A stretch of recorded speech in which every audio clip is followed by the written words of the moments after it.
여러분, 지금 한국 반도체 산업이 위기에 처했습니다. 슈퍼 사이클을 맞아 역대 최고 실적을 내고 있는데 왜 위기냐고요? 트럼프가 돌아오면서 상황이 완전히 바뀌었기 때문입니다. 특허 괴물들이 삼성과 SK 하이닉스를 줄줄이 고소하고 있고, 미국은 특허 제도를 바꿔서 한국 기업들을 압박하고 있습니다. 과연 K-반도체의 미래는 어떻게 될까요? 지금부터 숨겨진 진실 파헤쳐 드리겠습니다.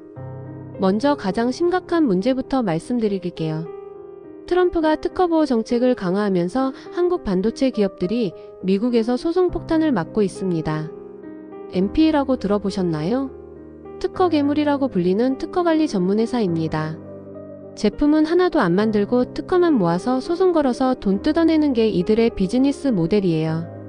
SK 하이닉스는 중국계 MP인 AMT와 미국계 모노리식 3D로부터 연달아 소송을 당했습니다. 삼성전자는 LG 반도체 출신이 만든 넬리스트한테 수천억 원 규모의 배상 판결을 받았어요. 문제는 이게 끝이 아니라는 겁니다. 앞으로 더 많은 소송이 올 거예요. 왜냐고요? 트럼프가 특허 제도를 완전히 바꿔버렸거든요.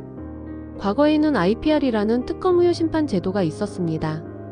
기업들이 이 특허는 무효다라고 심판을 청구하면 미국 특허청이 검토해서 무효로 만들 수 있었어요. 이게 특허 괴물들을 막는 방패였죠.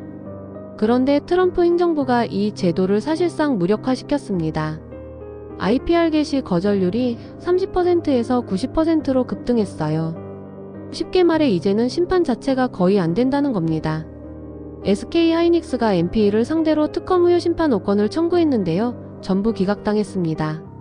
한 건도 못 이겼어요. 이게 우연일까요? 아닙니다. 트럼프가 의도적으로 특허권자 편을 들어주는 쪽으로 정책을 바꾼 거예요. 여기서 더 황당한 게 뭐냐면 미국 특허청과 법무부가 개별 소송에 직접 개입해서 특허권자 편을 든다는 겁니다. 중립적이어야 할 정부기관이 한쪽 편을 들고 있어요. 이게 왜 문제냐? 한국 기업들은 기술 개발할수록 오히려 소송 타겟이 되는 역설적인 상황에 빠진 겁니다. 기술의 역설이라고 부르는데요. 좋은 기술 만들면 만들수록 특허 괴물들이 달려들어요. 실제로 2023년 미국에서 발생한 한국 기업 특허 소송의 76.2%가 MP에 의한 것이었습니다. 10건 중 8건이 특허 괴물 소송이에요. 이 중에서 전기전자 분야가 85건으로 79.4%를 차지했고요. 삼성전자는 1997년부터 지금까지 텍사스 지방법원에서만 511건의 특허 소송을 당했습니다. LG전자는 248건, SK하이닉스는 최근 급증해서 계속 늘고 있어요. 왜 하필 텍사스 법원이냐고요? 거기가 특허권자한테 유리하거든요. 특허 괴물들은 일부러 텍사스에서 소송을 겁니다. 한국 기업들을 사냥하기 좋은 곳이니까요. 그럼 이런 소송에서 이기면 되는 거 아니냐고요? 문제는 이겨도 손해라는 겁니다. 특허 소송 한 건당 수십억 원에서 수백억 원의 비용이 듭니다. 시간은 몇 년씩 걸리고요.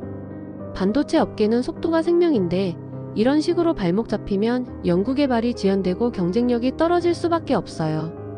업계 관계자는 소송에서 이긴다고 해도 남는 건 상처뿐이라고 말했습니다.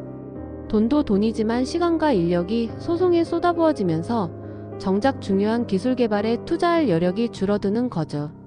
그런데 더 심각한 문제가 있습니다. 일본이 반도체 장비 분야에서 압도적인 특허 기술력을 갖고 있다는 사실입니다.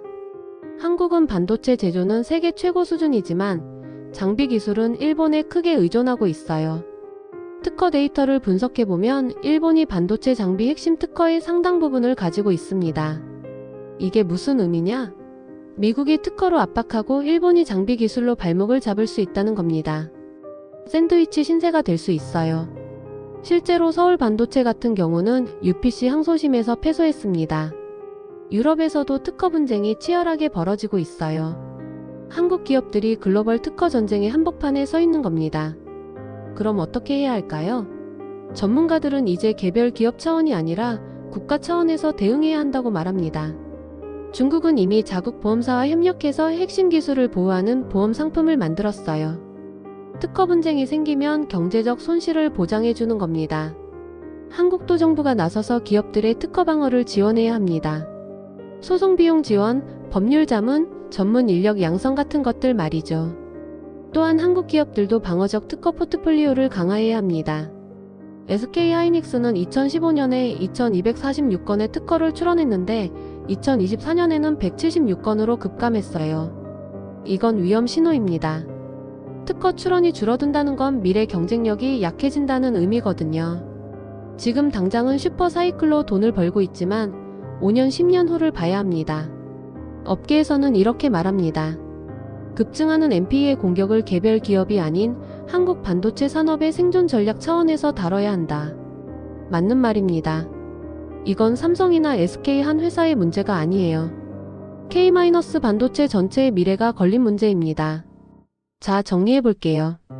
트럼프의 특허 보호 정책 강화로 한국 기업들이 NPE 소송 폭탄을 맞고 있고 특허 무효 심판 제도가 무력화되면서 방어 수단이 사라졌습니다.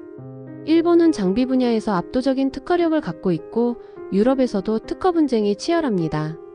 하지만 희망이 없는 건 아닙니다. 정부와 기업이 함께 대응 전략을 세우고 특허 포트폴리오를 강화하며 국제 협력을 통해 돌파구를 찾을 수 있습니다. K-반도체가 글로벌 1위를 유지하려면 기술력만으로는 부족합니다.